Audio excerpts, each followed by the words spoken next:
Welcome to Out of My Mouth, the program where raw thoughts meet unfiltered conversations. Join us as we dive into the depths of human experience, where we share stories, perspectives, and insights that just might challenge the status quo. Get ready to laugh, cry, and ponder the world around you like never before. This is Out of My Mouth.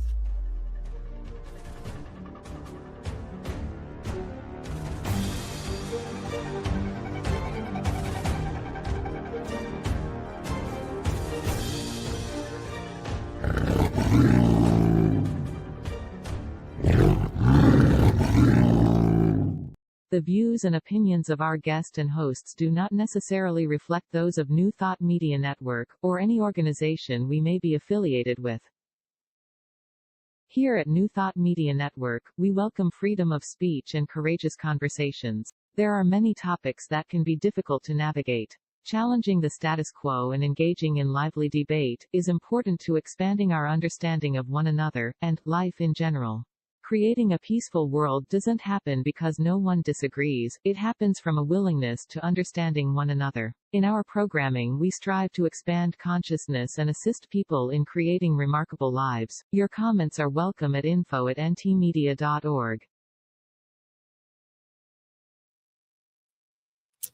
Well, good afternoon and welcome to Out of My Mouth. I'm Barbara Jean. This is my co-host Marg and Cheryl, and we are delighted that you're here with us today, where we have courageous conversations and delve into all manner of wonderful, wonderful topics. And today our topic is Truthfully Queer, a Journey of Discovery. Ooh, I can't wait. Marg, you're going to give us a land acknowledgement. I am so. Thank you, Barbara. If we just take a moment to recognize the land that we're seated on, I can tell you that Barbara and Deja are coming in from Toronto, Cheryl from Cambridge, I'm in Kitchener, and our guests are coming in from Portugal. So just recognize where you are at. In the spirit of reconciliation and peace, we are grateful for the opportunity to meet on these sacred lands. We thank the generations of people who have taken care of this land for thousands of years. We recognize our oneness. We realize our history. We choose to create a new reality. We are one. Miigwech. Miigwech. Cheryl. Well, today I am so excited to be introducing my sister Geraldine and her wife Kerrie as our guests. It's so special for me, and they know that, and I know that they agreed because it is me, and I am grateful. So they are going to be sharing their personal story, one that began on two separate paths, gradually became a shared journey of truth, connection, and appreciation. They came to this whole queer thing in their own ways, slowly, not as expected, and of course, with a few detours along the way. Together for 21 years, they've built a relationship grounded in honest communication, mutual respect, quiet intimacy, and lots of laughs. And I can attest to that. They laugh with each other, and often at life itself.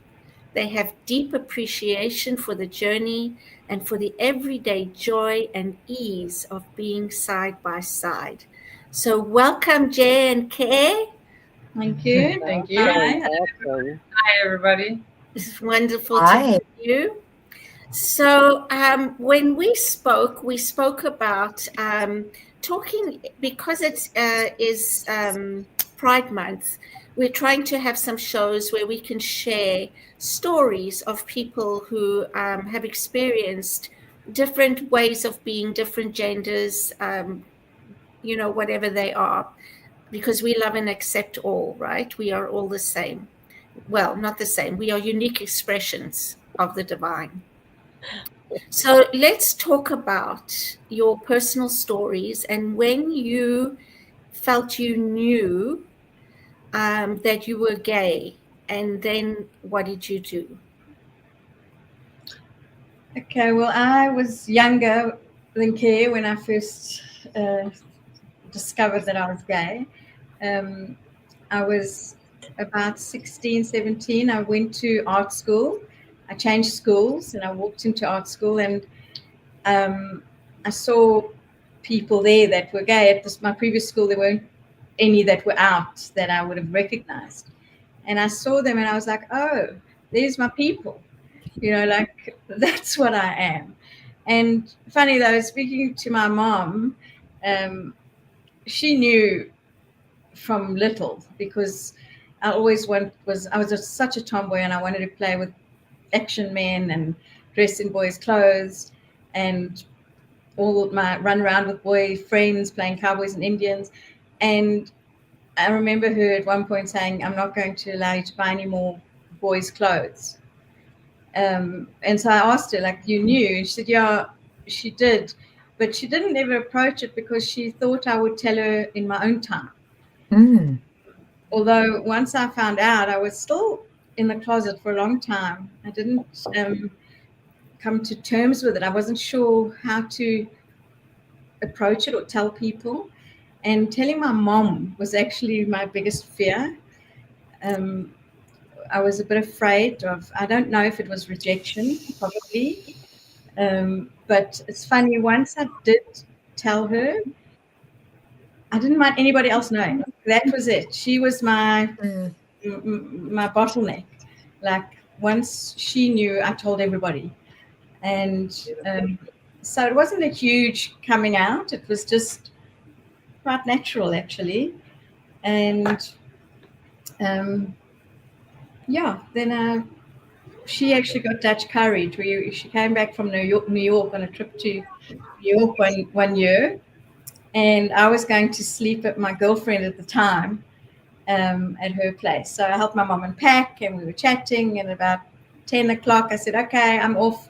I'm going to sleep at Bruna's place." And she was like, "About you and Bruna?"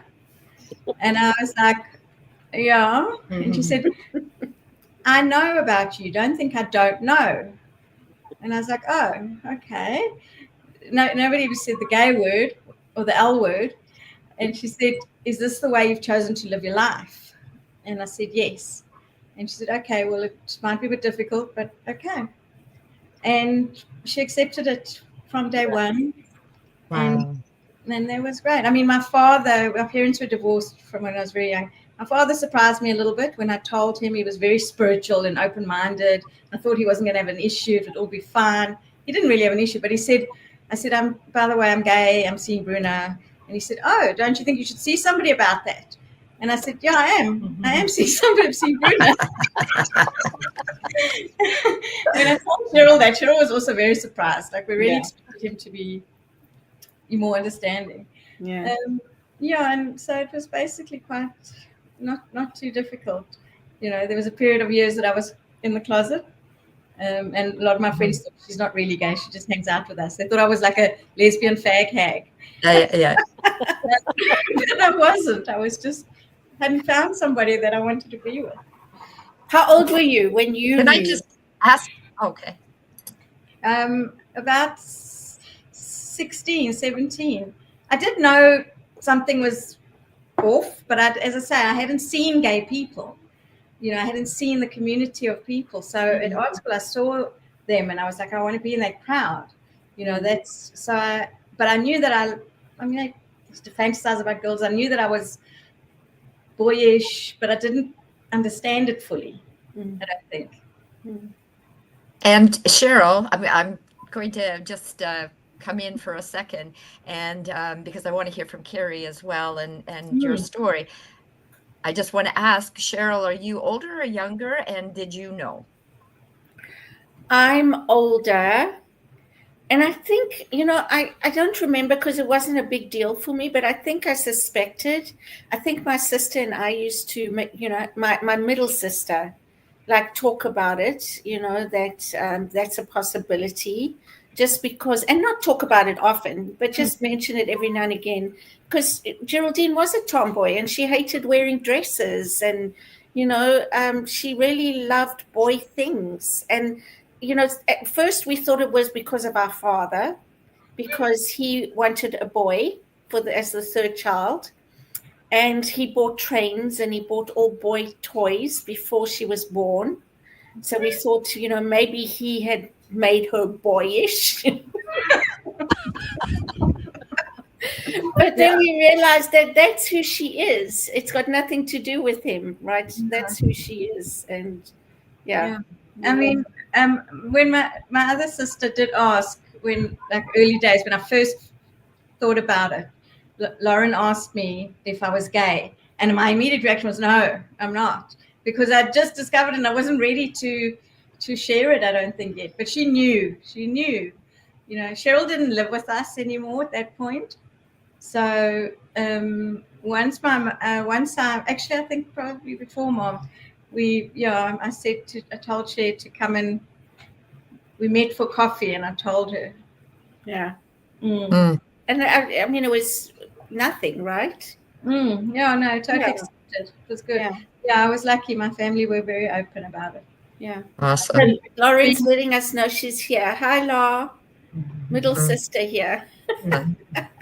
Oh, good. And Kerrie. Kerrie what's your has a different story.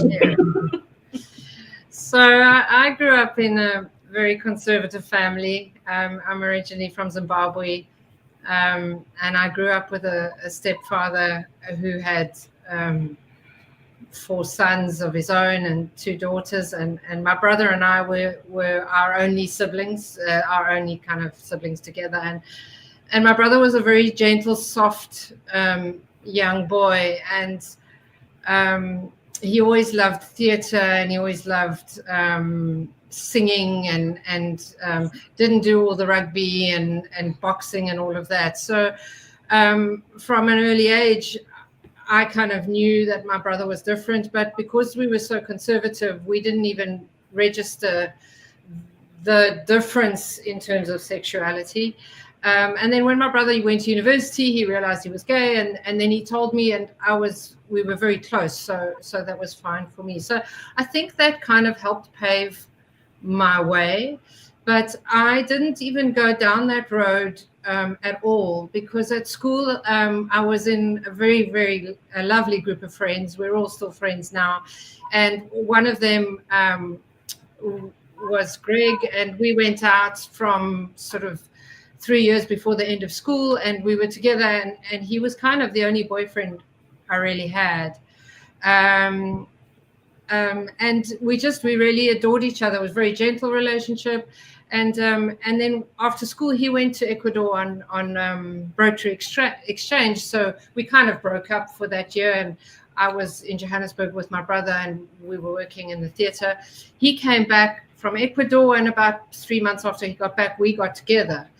And we were together for 10 years. Lovely relationship, really, really stunning relationship. We did everything.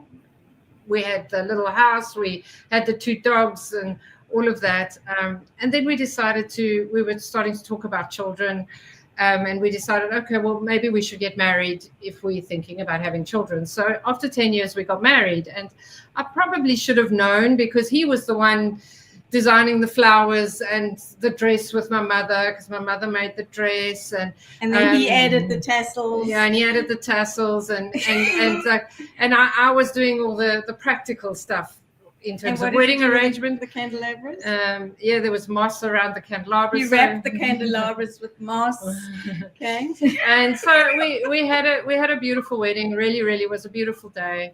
And about 8 months after the wedding, I was thinking about children, and I'd never wanted children. I didn't know why. I think back now, it's just not something I've ever wanted to go down that path, for many reasons, and I think that's a whole different conversation. But I decided to go for some therapy, because I just wasn't happy with the way I felt about having children.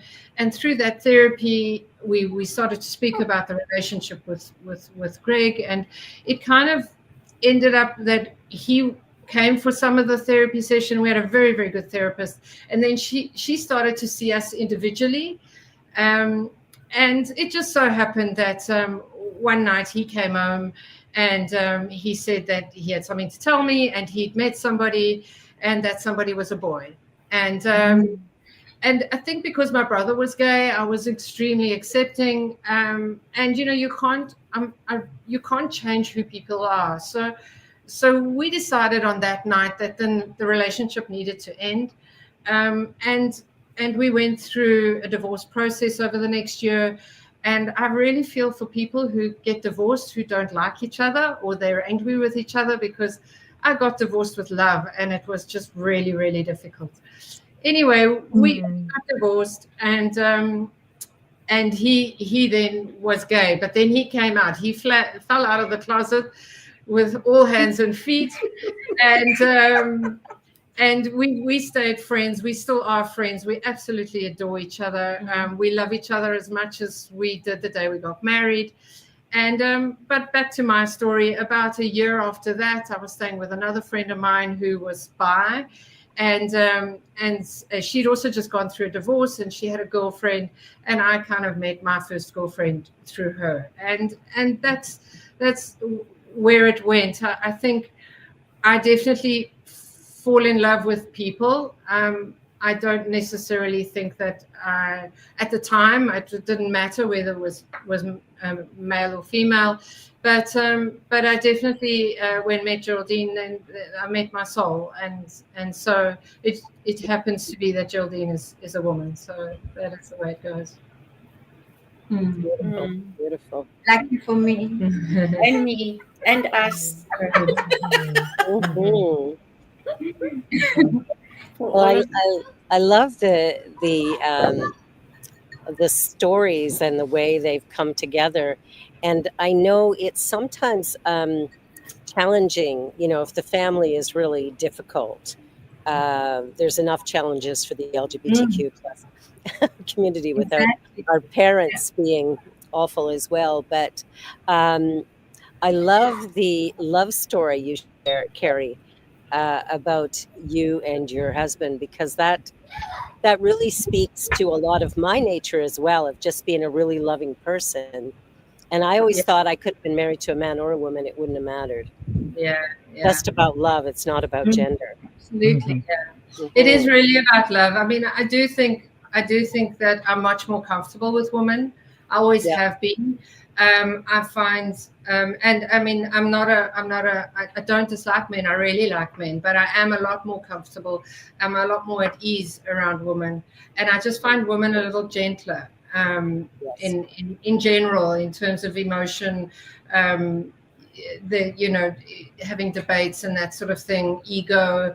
Obviously you have women with very high egos and that sort of thing, but I just find it easier to deal with from in an intimate space and an ongoing space. So yeah, but Greg he's an absolute honey, and that's probably why it lasted so long, because we really we are just he if I need to phone anybody and Jay's not around, Greg's the person. So it is really lovely to still have that special. And we're all great friends. We That's awesome.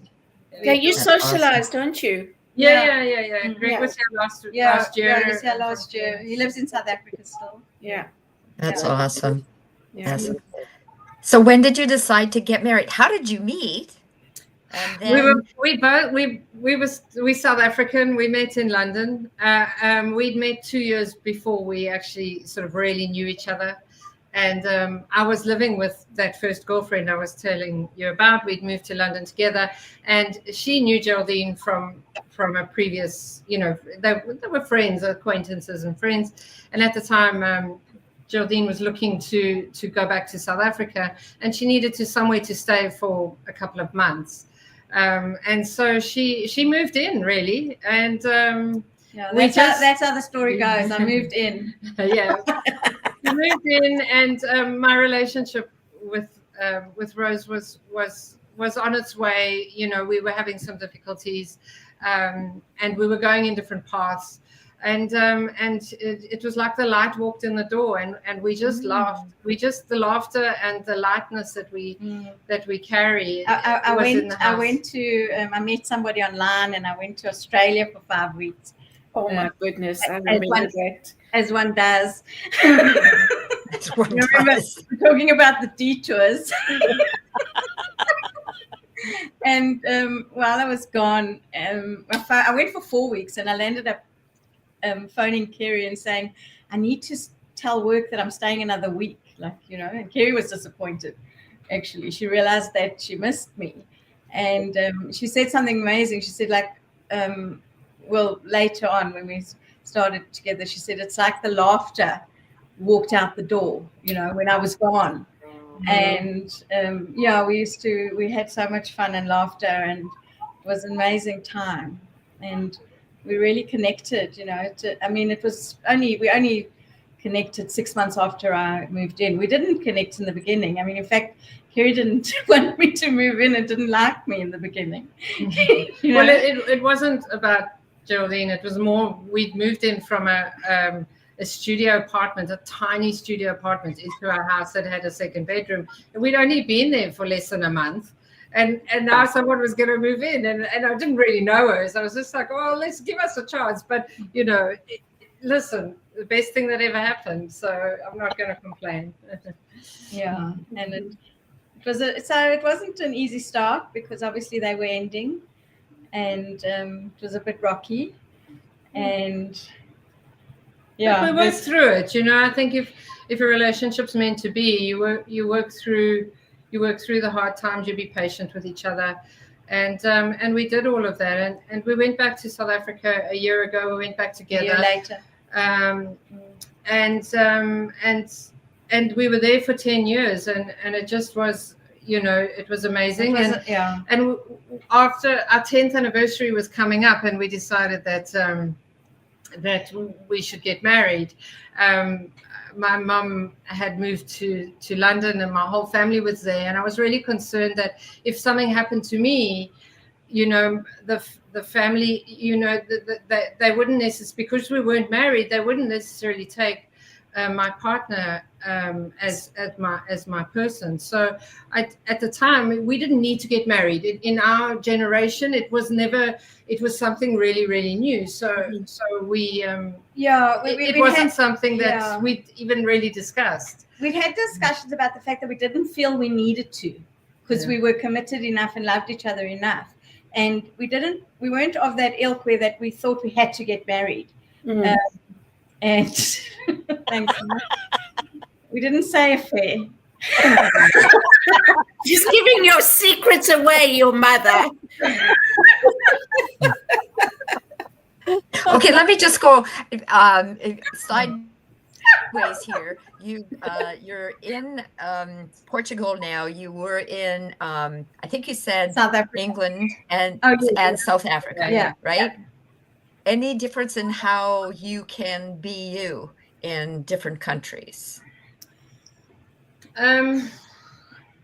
It's so funny, because we don't really see the world around us in terms of whether they do or don't accept us.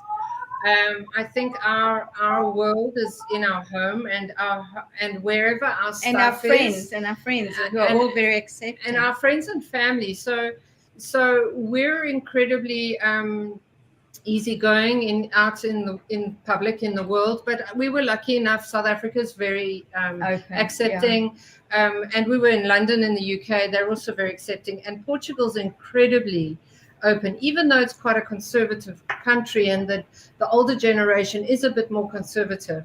The younger generation is a lot more accepting and really, really open. So we do feel really free, and we really feel lucky for that, and we really appreciate it.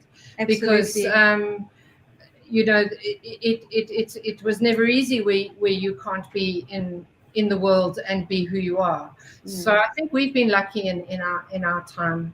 We've been extremely lucky to be open in all of those countries, and everybody's accepting and have accepted us. I think we also make people feel comfortable with who we are. I was just going to say, together, because we don't make an issue of it. So you know, a lot of time, you know, we'll be crack up a banter with someone, and you know, they won't even think about it. They'll ask if we're sisters, and we'll just very quietly say no, but actually we're married, and you know, we live together. And so you know, we haven't had any comeback on that. And we also know how to read the room, and you know, if someone's not going to be comfortable with it, I don't need to engage with them. I also don't need to push it in their face.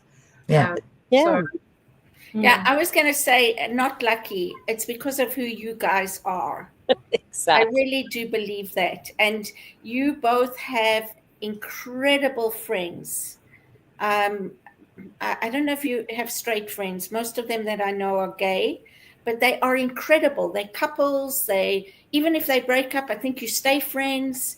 It's like you really build beautiful relationships with people.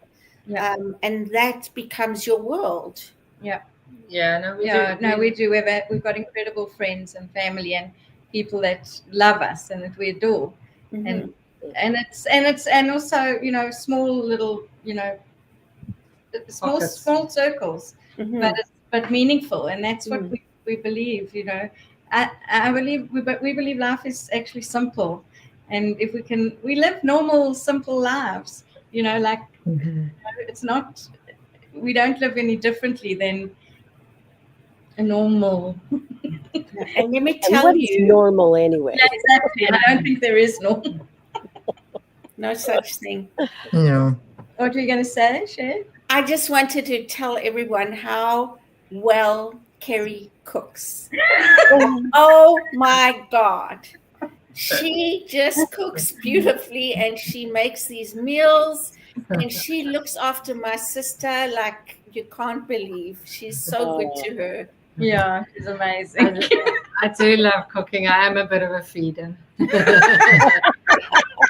So you're coming to Cambridge when? And when is the party? Cooking for the Rogers family is always a fun part. It's always a highlight.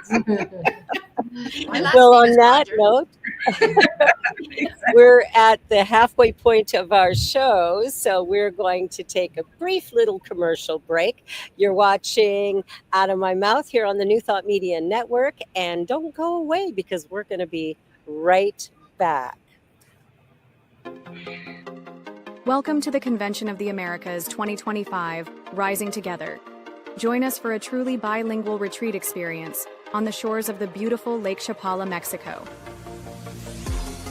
July 22nd through July 26th, 2025, at the Hotel Villa Monte Carlo in Jalisco, Mexico. Featuring Reverend Jeffrey Ryan, Dr. Jose de Lira Sosa, Reverend Dr. Kathy Ann Lewis, Reverend Dr. John Waterhouse, and Reverend Dr. David Bruner. Registration is now open, and payment plans are available. Simply visit www.conventionoftheamericas.com. Come be part of a transformative gathering with powerful presentations, workshops, networking time, and just good old relaxing and connecting. Plus, you can learn more about the science of mind and how to live this powerful philosophy in your life. Transform your life at Convention of the Americas 2025, Rising Together. New Thought Media Network proudly presents the Global Heart of Peace's Peace Party. Celebrate the many paths to peace. Explore an exciting life of peace. Embody joyous peace. Come to our weekly Peace Party, Mondays at 5 p.m. Mountain Time. Only on New Thought Media Network. www.ntmedia.org. New Thought Media Network proudly presents It's All Love, Wednesdays at 4 p.m. Mountain Time, 6 p.m. Eastern. With Laura Mock as the presence of love.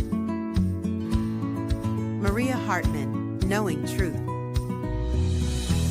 Wendy Wilson as the quality of presence. And Lara Brzezinski as the essence of joy. It's all love, a space where we open into the heart, tap into the soul's deep wisdom, and enter into the energy of love, truth, presence, and joy. It's all love, Wednesdays at 4 p.m. Mountain Time, 6 p.m. Eastern. Tell them And we're back. and we're having this great conversation with Geraldine and Kerrie about the journey of discovery. You know, what I'm hearing is just this incredible, joyful, loving experience that the two of you are having.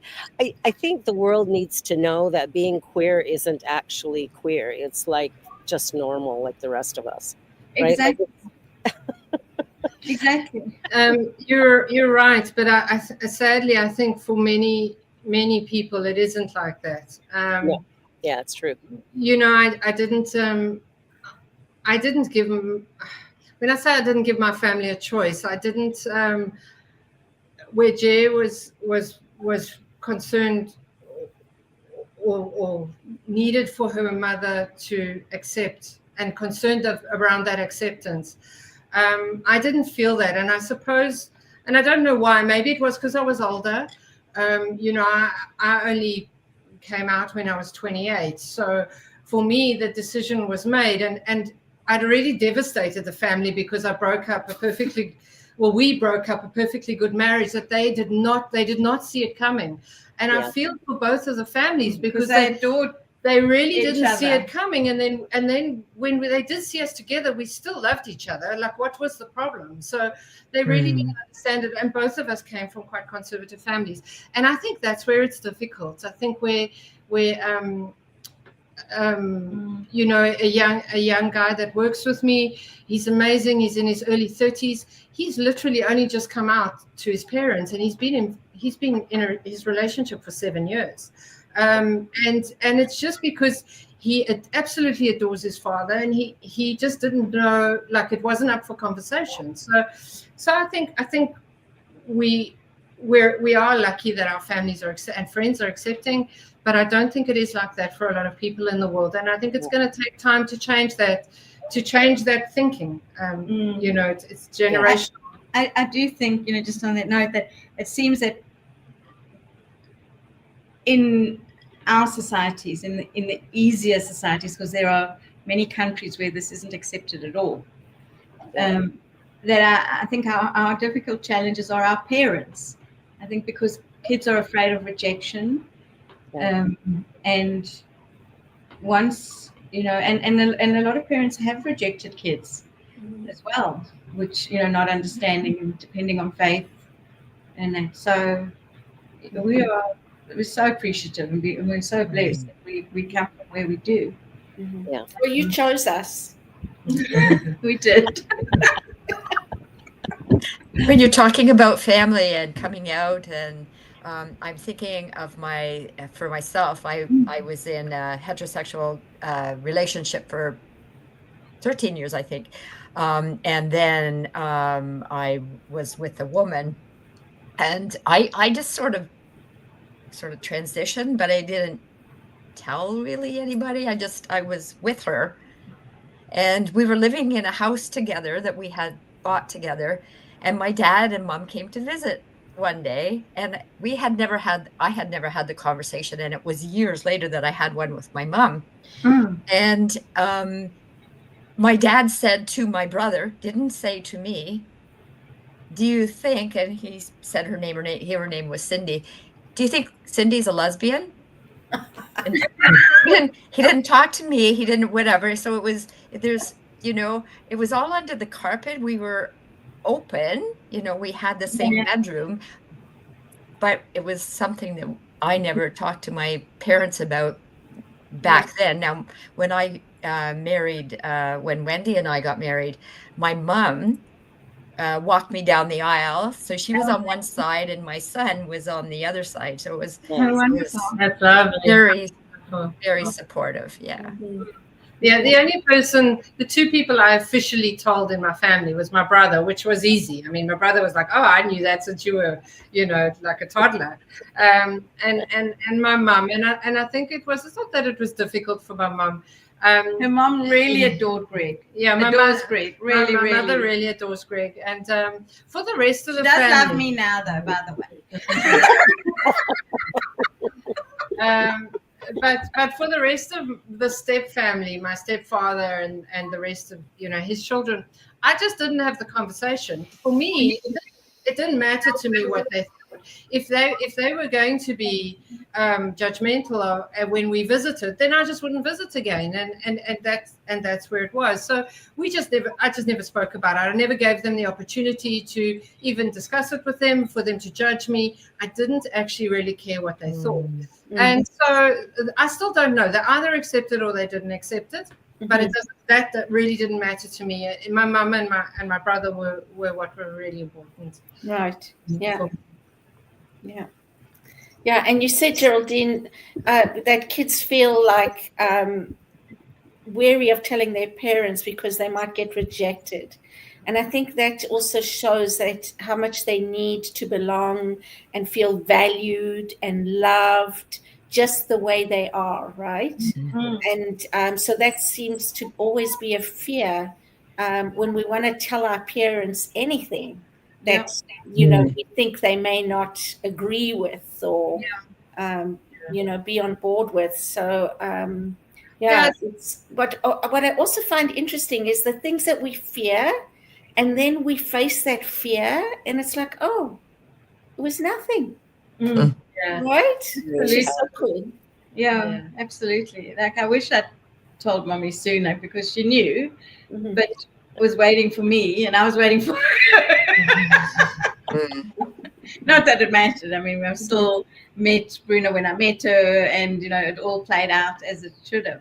But so I suppose it didn't matter. I think the world's a harsh place for young people anyway, and I think for young people who, especially up until now, I mean, now there is all the gender fluidity that they get taught, kids get taught, and I think it's almost even more difficult because now they've got to decide who they are, and they've got to find their people. So it is difficult. So I think if parents can come to a place where they really do try and find a space to accept their child regardless of their decisions in terms of who they're going to spend their time with. I think that really helps, because the world's not an easy place to be outside of your comfort of your absolutely.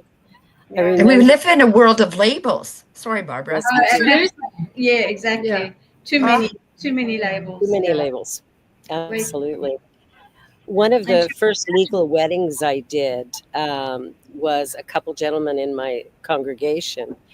And it was interesting because when I met with them and went through the ceremony and said, well, here's my ideas for the ceremony, and we'll add or delete as you prefer.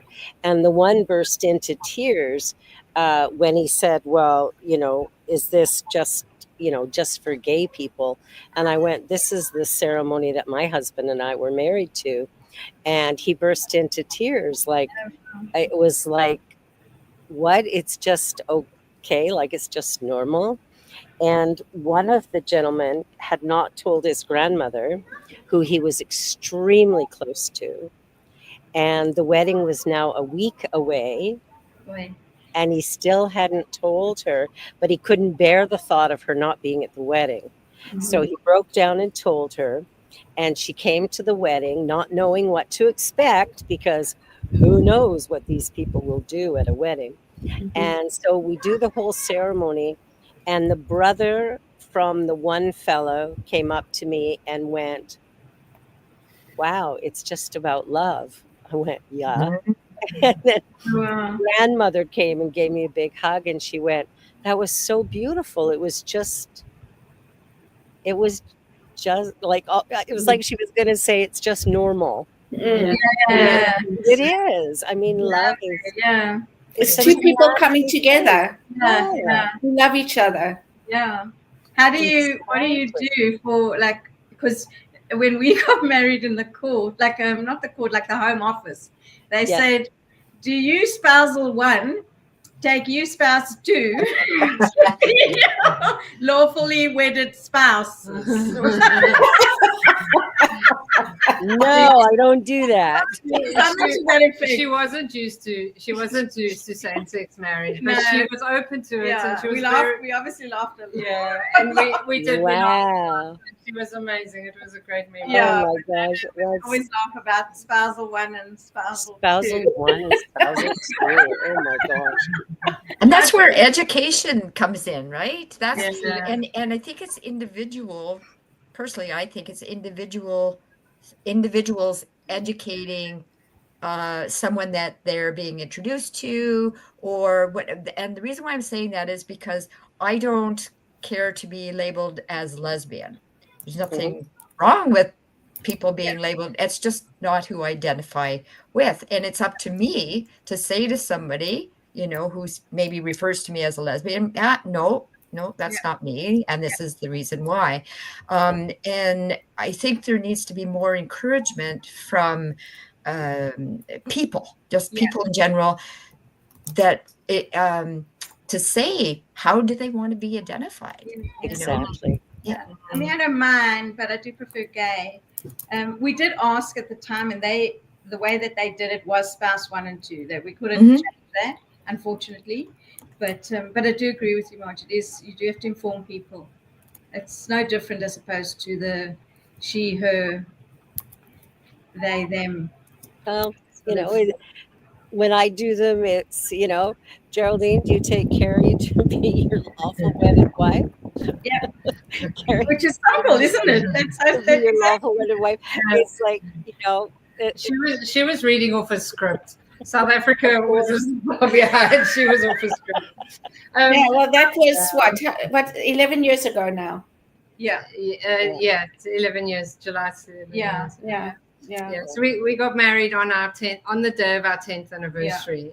oh, that's beautiful. Nice. Yeah, we needed to make the math easy. So I was just going to say, you don't want So to you forget could remember. anniversaries. We need to make it easy for me. That's very clever. I did a similar thing. We did. We got married on, you know, our anniversary, which was June 13th, but it was the day before Wendy's birthday. So now every year, oh my goodness, we have the anniversary and the birthday. Like, what was I thinking? yeah, exactly. What were you thinking? Yeah, that's complicated. Deja has reminded us to ask those who are tuning in to feel free to ask questions. Yes. Ask questions. We love questions. Kerrie, you said something which caught my ear. You said something about today's children and the gender fluidity and how that may be more confusing for kids. Well, And- yeah. I really think about that, and I think that's true. I think that when we don't give children a safe space to be themselves and discover who they are, but give them parameters of who they might be, it becomes confusing. And I wonder if that's going to cause more problems or not. It is a question, because I've thought about it and chatted to Kerrie about it. Like, what if I was a kid in these days, like, because I was such a tomboy, would I have identified as male? Would I wanted to be? And I'm not a man trapped in a woman's body. So I don't feel like that today, that I would have taken that road. But if you told me, like, I know when I had to put a top on from my costume bottom, when I stopped wearing the costume, I had to wear a full costume, I was upset because I only wanted to wear the costume bottoms. So what would I have had more choices? I would have been confused as to what to take, and would I have taken the right choice if you said, oh, well, you can be a boy if you want, but am I really trapped or not? I'm not. So I don't think I would have made that decision, but who knows, because you're given. So it is a difficult thing. I think kids are really, I don't think they're ready for those kind of decisions. They're still trying to figure out who they are. I mean, there obviously are cases where you can see a complete effeminate few and boy. far between, right? Yeah, there are a lot of cases actually, but I think there are a lot where it is confusing, and And are they making the right choice for themselves? Yeah. Are they too young to make that choice? Yeah. I think those are very good questions that we as a society need to think about.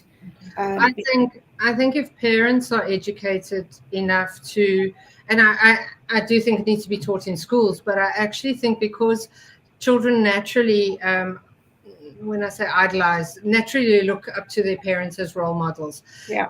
And however their relationship is, that often plays out in the children and their adult relationships. I think if parents take the time to actually understand it themselves and go through that process with children, and I think it takes a lot of effort and a lot of discipline and a lot of energy, because it's easy for a gay couple who've got a child to explain it because they've been through it. But if you've got a heterosexual couple, to be that open, and we've got very good friends in the UK who have got two beautiful boys, and I mean, those boys adore us and they understand us, they understand our relationship. And I just think because their parents have not made it an issue that they've got gay friends, and that we've always been together. It's never we do been have straight friends, Shay. Yeah, we do have straight friends. Do I know them? But No, I don't know them. I do think it's down to parents. If you're going to bring children into the world, I think you have to be educated and then be prepared to communicate with them, because I think that's what it's about. Yeah. Because kids really don't know who they are or what they are, and they're so influenced by the world around them. Everything. Yeah, I think it's unfair personally to put that on them when their brains aren't developed. They don't even understand the world they're around them yet. And I just wonder if we put too much pressure on our children. Maybe not pressure, but choices. Too many. Because if you say this is okay, whatever this is, I don't think it's pressure. Yeah. As long as the parent is not saying this is what you are, or this is what you are. Yeah. That's what parents. I think saying it's okay is great. I think expecting a child to identify is an issue. And the other thing that I worry, this is just personal, that I think about is, because these are the options, will children start questioning, am I that? Am I that? I want to be that. So? Well, I just know of a story, for example, of I believe it was a girl who, as a young teenager, had surgery and to change her sex, and then later on was really upset that she had done that and wanted to undo it. There should be and then I think of myself. An age limit, but there should be an age limit. But it is a thing that everybody says, fights for, because what about freedom of choice? I know, but I think of myself as a 16-year-old and the things I wanted to do and the decisions that I wanted to, and like I wanted to leave school. I was ready to leave school, and go and do my thing, whatever that was. I don't know, and I remember having the conversation with Daddy, and he said, no, just finish school. And then you'll decide. I'm so glad I finished school. If at 16 I made that decision, it wouldn't have been good for me. Right. It would have. And I hear you, Cheryl. Yeah. I just sorry, Barbara. I just want to. I hear you, and you have a hold of that story, and it seems to be coloring your impression of choices. Yeah. Right. And I think there should be an age limit and whatever, but to categorize the choices that our children have in an experience that this one person had, wanting to go back to the gender they started this life with. It's do you know what I was saying? I can't finish my complete thought. Barbara, I'm sorry I interrupted you. That's okay. I think sometimes we read stories and hear stories, but are they the truth?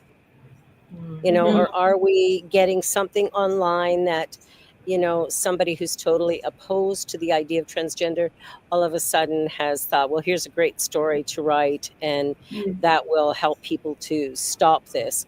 I don't think parents, as a rule, are suggesting to their children that they should be a different gender. I think children arrive at their own understanding themselves. And I have, my daughter has good friends who are twins, born twin girls, and now one is male, has not had any surgery or anything like that, but will have as he gets older, but definitely identifies as a boy, as a man now. He's in university. And when he came out, probably about 13, it was like, yeah, I get it completely. I had known him since he was 4. Yeah. And it made perfect sense to me. Absolutely. Yeah, we also know some people who've got kids. Yeah. No, I think learning about everything and anything is a good thing. I really do. Absolutely. I mean, I used to give my kids books that they wouldn't read because they told me they were too young for them.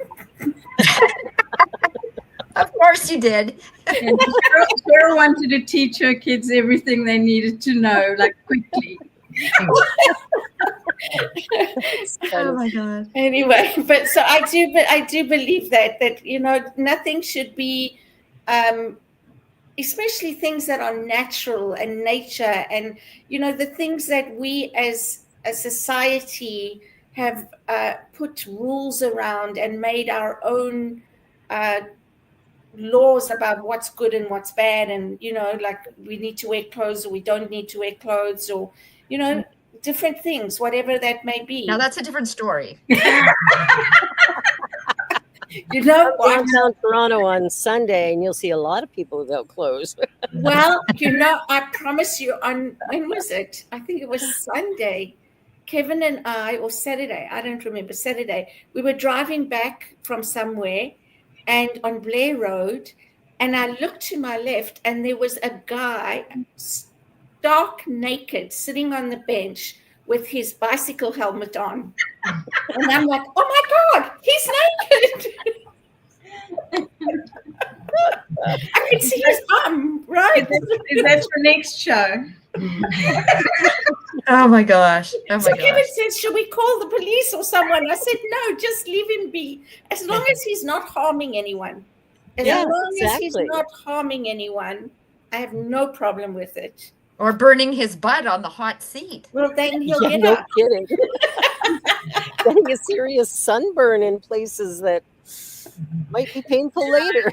In that heat, in the heat you're having. I think that's why he stripped his clothes. Maybe they were wet. Yeah, exactly.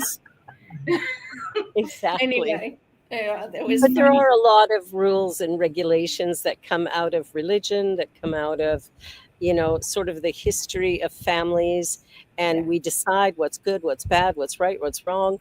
And the truth is that normal doesn't exist, for starters. So there is no such thing as a normal person or a normal life or a normal way of being. Yeah. There is, there's a life that we're living, and we want to live one that's filled with love and joy.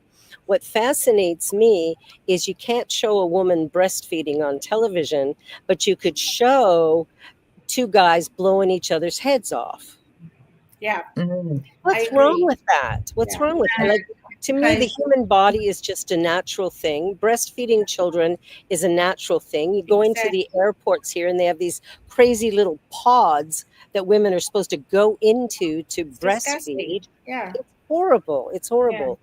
I think we've got things skewed. We've decided that sexuality is a bad thing, and violence is A-okay somehow. Exactly. And the cross culture thing doesn't help either, So and that's one of the reasons why it's become such an issue, especially around women and like you say, breastfeeding, because everybody's culture obviously is respected, but I think that's where the complications come in.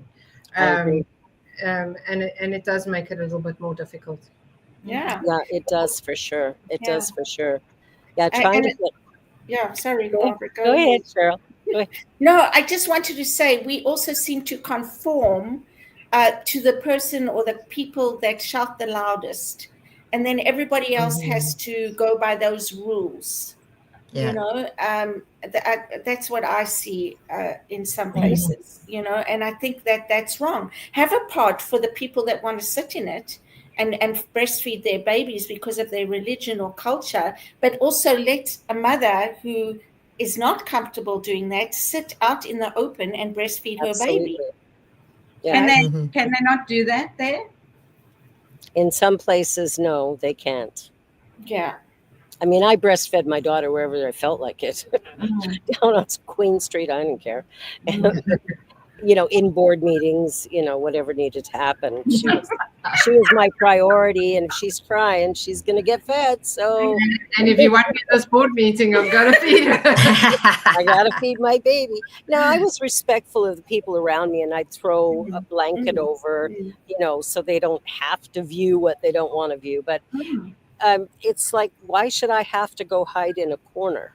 Mm. Absolutely. But years ago, women weren't even allowed to go out in public if they were pregnant. Mm-hmm. So things are changing, and I think I think we just have to honor each other.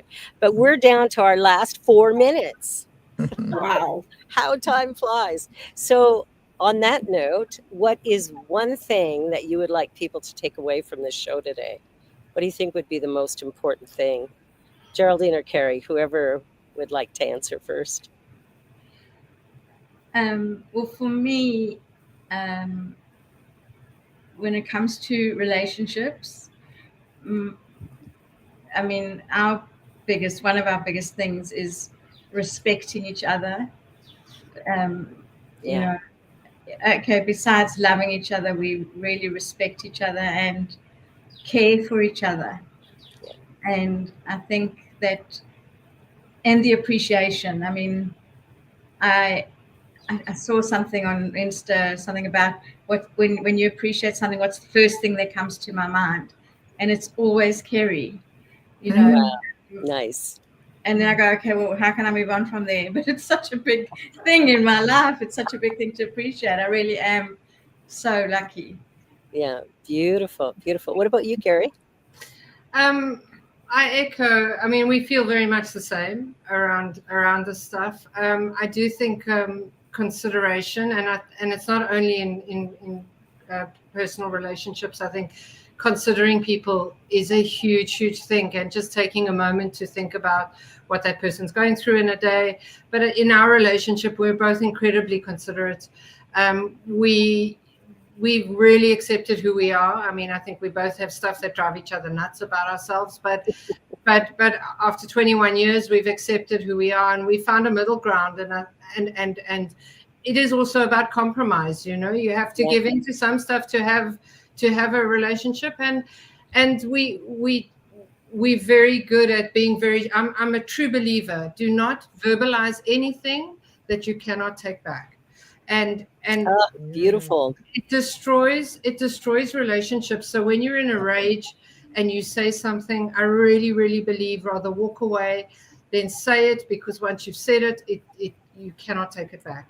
Yeah. So and that's something we do that. That's something that she teaches her staff and her friends. Excellent. And we're very lucky. We don't ever get into into rages with each other. So.